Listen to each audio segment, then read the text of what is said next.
All right, to discuss more, we have this Erik Solheim, former Executive Director of the UN Environment Program and the former Minister of Climate and Environment of Norway. He is joining us live from Baku, Azerbaijan. Happy to be with you. Thank you so much. Now, you are in Baku, and it's been 3 days on. Do you think there has been any substantial lead into this climate, or we're calling it the climate, the COP finance? Do we see any conclusion, any leads so far? In fact, there is a breakthrough here in Baku. It may seem a bit technical to people outside, but it has massive consequences. And that is agreement on the framework for the global carbon market, which can mobilize big money.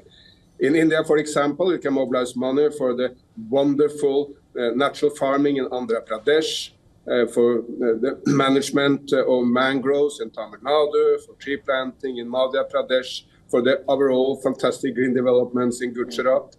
India and Sri Lanka and Nepal and many other Asian nations can get big money from the carbon market. That will be from airlines, from tech companies, from pharmaceutical companies. But now there is an agreement on the system for this. And this money is much easier, much bigger than any money through the multilateral system. All right, and that you just mentioned that, yes, the numbers are a bit confusing and a lot of people do not understand that, but you probably can explain it to us how climate finance has been plagued by acquisitions of exaggerated numbers. I know this must have been discussed in the COP, and poor transparency and money that is going on to questionable places. Look, the climate talks are mainly among diplomats, and I'm sorry to say, but many diplomats have very limited understanding of finance. They also have very limited understanding of how to actually build a solar farm or how to build the windmills or the hydro project which we need out in the real world. So they don't really understand the economics, and then we go into any number of quarrels which those only give meaning in the diplomatic world.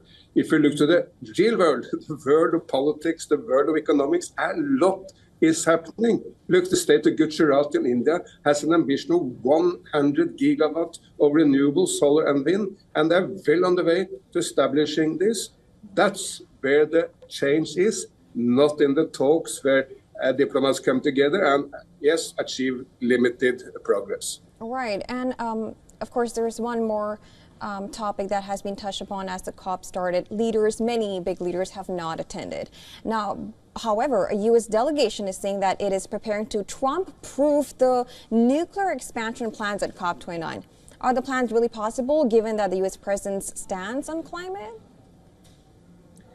Look, there is a huge anger directed towards the United States of America. I mean, the one nation which more than any other nation in the world has created the climate mess, now say, well, the rest of the world should sort out the mess we created.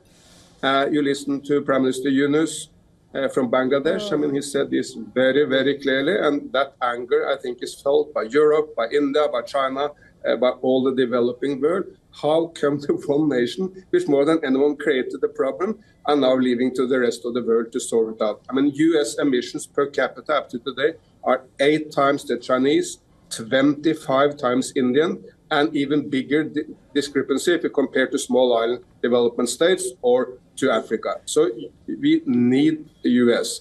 Still, there are 2 reasons to be optimistic. I mean, U.S. was not leading during Biden either.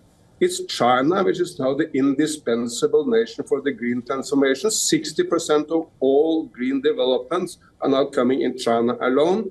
Next to China, it's India and Europe, which is leading the world. And also, of course, in the United States, fortunately, there are many other forces. State of California is a huge economy. They will continue to go green. And many American business would understand the opportunities. I mean, if Detroit are not making electric cars, well, they will leave the entire electric car market to China and others. So American business understand that they need that climate is an opportunity to go green. But unfortunately, at the moment, there's limited understanding at the top level of politics. All right, and that being said, now we know that some big countries are not taking part and people are angry about it. With that being said, do you think the $1 trillion package is like, do you think that can be solved and can be achieved during this COP29?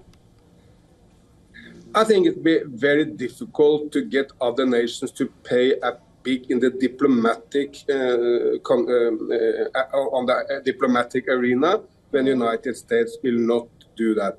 But again, the real action in the world is not in the diplomacy. We have met this the 29th climate talks. The main change is not there. The main change is out in the reality. The price of solar is now so low that any nation which move from coal to solar save money. That's of course why China and India and Indonesia and so many others doing exactly that. Vietnam, because it's an income generating project to go from coal to solar. You use your own domestic resources. I mean, the sun is Indian, the wind is Chinese, the hydropower is Indonesian. You don't import oil from Saudi Arabia or Russia or my nation, Norway. You base development on your own resources. And that's what is now driving the change, not the talks among diplomats. Right. And with that note, of course, we are expecting something positive to come out of COP29. Thank you so much, Dr. Solomon, to joining us and giving your perspective.